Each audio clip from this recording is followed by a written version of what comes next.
Olá pessoal, aqui é o professor Grings do canal omatemático.com e nesse vídeo nós iremos resolver um exercício sobre globo da morte. Esse tipo de assunto costuma cair muito em Enem e vestibulares e também é cobrado nos colégios. Portanto, nós iremos analisar o globo da morte dando ênfase aos enfoques cobrados nos concursos. Bom, para iniciar então esse exercício que nós iremos resolver, vamos inicialmente ler o enunciado. Diz assim: uma atração muito popular no círculo é o globo da morte, que consiste numa gaiola de forma esférica, no interior do qual se movimenta uma pessoa pilotando uma motocicleta. A massa do conjunto motocicleta e piloto é 150 kg. Considere um globo de raio 5 metros. Bom, aqui está escrito que tem uma pessoa no interior do globo da morte, mas nós sabemos que atualmente são várias motos ao mesmo tempo no globo da morte. Por isso que é globo da morte, porque existe a possibilidade de colisão entre as várias motos. Mas como não estamos interessados na habilidade dos motoqueiros, vamos nos concentrar em apenas uma pessoa para poder analisar este fenômeno físico de uma forma mais simples. Bom, uma das questões e das perguntas é: se ele passar pelo ponto mais alto lá em cima, do globo da morte com uma velocidade de 10 metros por segundo, qual é o valor da força que o globo faz sobre a moto? Ou seja, isso é a força normal. Aqui está o globo, a parte mais baixa é aqui embaixo e a parte mais alta que ele está se fixando é aqui em cima. Então, quais são as forças que nós temos? Inicialmente temos o peso, que é para baixo. O peso sempre é para baixo, não se discute. E temos aqui uma coisa que eu vou chamar, para a gente se entender bem, força normal, ou seja, esta moto aqui ela está andando, está escrito no exercício, a 10 metros por segundo. Aqui está. Vamos supor que essa moto estivesse a 200 metros por segundo. Vamos exagerar para poder entender. Bom, se ela for assim, ela vai querer sair na tangente, mas a superfície não vai deixar. Quando ela vai para frente, a superfície vai obrigar ela a ir para baixo. Vai fazer com que ela dobre, se curve. Essa força que a superfície está fazendo é a força normal, além do peso que já existe. Então, esta força normal é a força que a superfície faz para ajudar o peso a obrigar a moto a fazer a curvinha. Fazer então o círculo que está aqui. Portanto, a força centrípeta que faz com que ela faça a curva está aqui, é a força normal mais a força peso. Veja bem que deste modo, as duas se somam. Então a força centrípeta vai ser maior ainda. Mas nós vimos em vídeo anterior que a força centrípeta é o quê? Aqui está, força centrípeta é mv ao quadrado sobre r, visto no vídeo anterior, e o peso a gente já nasceu sabendo, massa vezes gravidade. Vou substituir isso no lugar disso e isso no lugar disso. E aí então eu vou substituir os dados fornecidos. Aí está então, fiz a substituição, força centrípeta é isso aqui, força normal é o que eu quero encontrar e o peso é massa vezes gravidade. Aqui estão os valores fornecidos, massa 150 kg, velocidade foi dada 10 metros por segundo, gravidade não foi dada, mas eu vou adotar 10 metros por segundo ao quadrado, que é o padrão quando não é dado. Raio 5 metros. Substituindo cada um desses valores aqui, o que nós teremos? Aí está, então, fiz a substituição. Vou escrever 150 de um jeito diferente para mostrar uns truques que eu uso para facilitar os meus cálculos. Aí está, comentando agora, eu coloquei o 150 como 15 vezes 10, que é muito fácil de evidenciar. Por que eu fiz isso? Porque eu estou vendo que dá para cortar esse 10 com esse 5 e nós teremos 2 aqui. Já o número está bem mais amigável. Esse 2 vezes esse 15 é 30. Então é 30 vezes 100. Está aqui o 100, que é o 10 ao quadrado. Menos esse aqui pula para o outro lado, 1500, igual a força normal. 30 vezes 100, 3000. Então vou colocar aqui força normal, é mais habitual, 3000 menos 1500. Um é o dobro do outro. 3000 menos 1500, a força normal que a superfície faz é 1500 newtons. Por isso que eu botei F normal. Tem alguns professores que põem só N aqui. Vai dar confusão com esse outro N aqui. Então eu botei força normal para não dar confusão com isso aqui. 1500 newton é a força que a superfície faz contra a moto para obrigá-la a fazer aquela curva. É muito comum fazer a seguinte pergunta: qual é a velocidade mínima que essa moto deve ter para conseguir realizar a curva? Ora, tem uma velocidade que ela não pode diminuir mais, porque senão ela vai começar a cair aqui e bater de costa no chão. Então tem uma velocidade mínima. Essa velocidade mínima, se for pedido, e é muito normal pedir, é a velocidade onde a força normal é zero. Se a velocidade for grande, a força normal vai ser maior. Se a velocidade for diminuindo, a força normal vai diminuindo até que seja zero.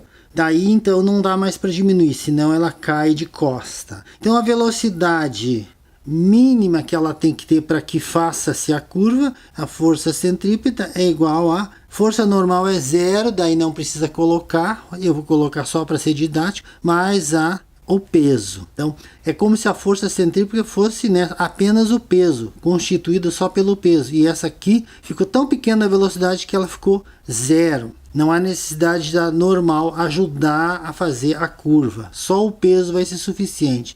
Então, substituindo o que nós temos já conhecido, força centrípeta e peso, aqui está força centrípeta no lugar de força centrípeta e peso, que é massa e gravidade, no lugar do peso. Substituído aqui agora, o que a gente faz? Pode cortar essa massa com essa massa, uma vez que eu substituí, o R passa para o outro lado e já vamos encontrar R vezes G. Isso aqui é potência, passa como raiz de RG. Substituindo os valores fornecidos, raio é 5 e gravidade é 10.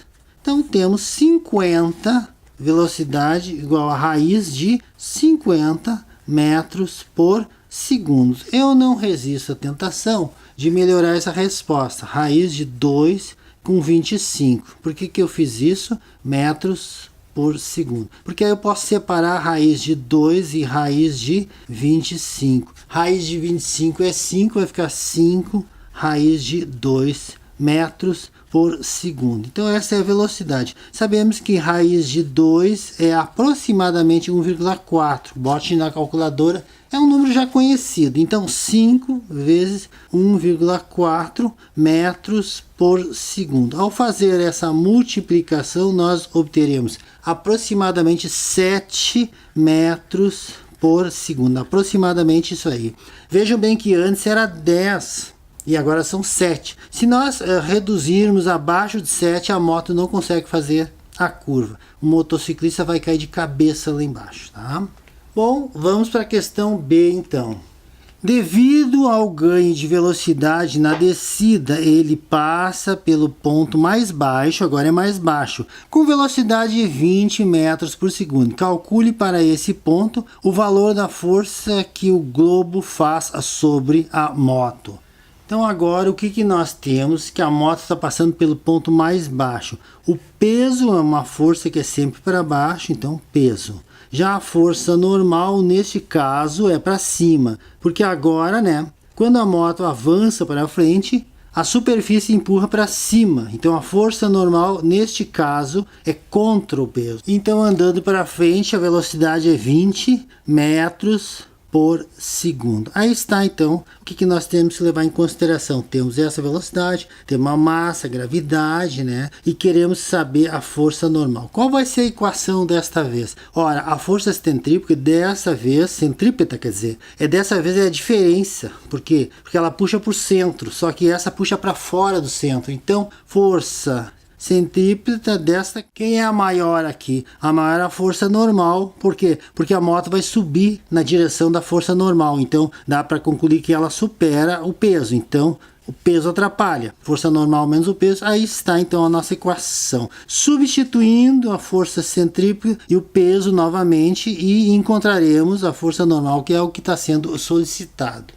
Já sabemos bem que a força centrípeta é isso aqui, mv ao quadrado sobre r, e o peso também está aqui. Substituindo aqui, o que vai ficar? Aí está então, agora podemos colocar os valores fornecidos na nova equação. A massa é 150, a velocidade agora é 20. O raio continua 5 e massa 150 e gravidade 10. Novamente, eu não resisto à tentação de escrever 15 vezes 10 no lugar de 150. 20 ao quadrado é 400 E este 5 aqui embaixo vai ser simplificado aqui, ó, o 10 e o 5. Igual a força normal menos 1.500, porque multipliquei 150 por 10. Posso simplificar este com este, dá 2 aqui, 2 vezes 15 volta a ser 30. E aí está como ficou, o 5 sumiu porque eu dividi o 10 pelo 5.